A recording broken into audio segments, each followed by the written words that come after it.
Czy pisanie ma sens? Zacznę od tego, że nie czuję się autorytetem w dziedzinie pisarstwa. Coś tam wiem, ale nawet nie czuję się pisarzem, bo pisarz to zawód, a ja jestem tylko hobbystą. Nazywam się Aleksander Sowa. Jestem autorem kryminałów. Owszem, mam na tym polu jakieś, nawet może spore doświadczenie, ale właśnie ono podpowiada mi, że na pytanie, czy pisanie ma sens, trzeba odpowiedzieć sobie samemu. Mogę się mylić, ale e-mail podpowiadający, jak opublikować książkę, musiałby być bardzo długi. Jak książka. Jak książka, którą jakiś czas popełniłem. Ale nie jestem na Twoim miejscu. Ty nie jesteś na moim. Więc dla Ciebie moje argumenty mogą nie mieć najmniejszego znaczenia. Oczywiście mam wątpliwości. Zastanawiam się, kim jestem i co robię. I czy to ma sens. Przecież spotyka mnie krytyka. A krytyka jest niezbyt przyjemna. Przeważnie. Minusów pisania jest więcej. Są jednak plusy, bo pisanie nie jest wyłącznie białe albo czarne. A od samopublikowania do ścieżki tradycyjnej też tak naprawdę jest bardzo cienka granica. Ważny jest upór. Niestety. Możliwe, że brak mi talentu i nigdy nie napiszę naprawdę dobrej książki. Istnieje jednak szansa, że jest inaczej. Na pewno jest inaczej. Może te książki, które już napisałem, może dlatego, że są dobre?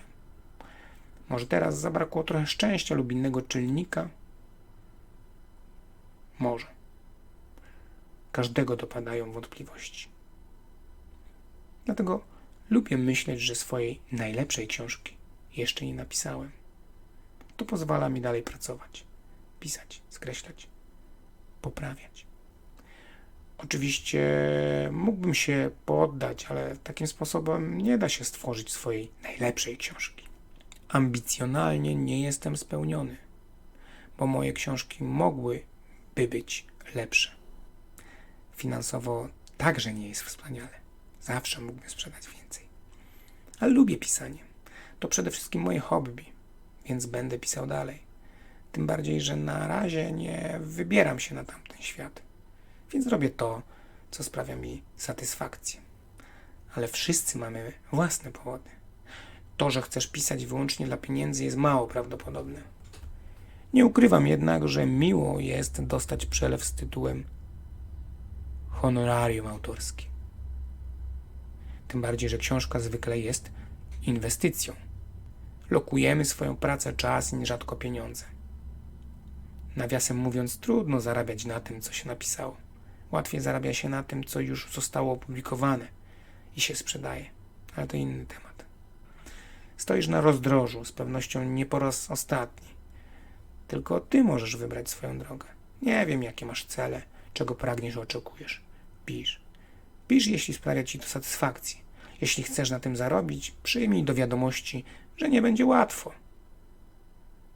Nie znaczy, że się nie uda, ale nie będzie łatwo.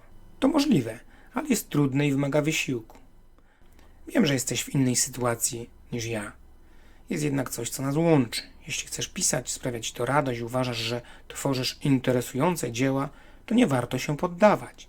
Opublikuj swoje dzieło i włóż trochę wysiłku w jego promocję. Może twój tytuł zyska uznanie?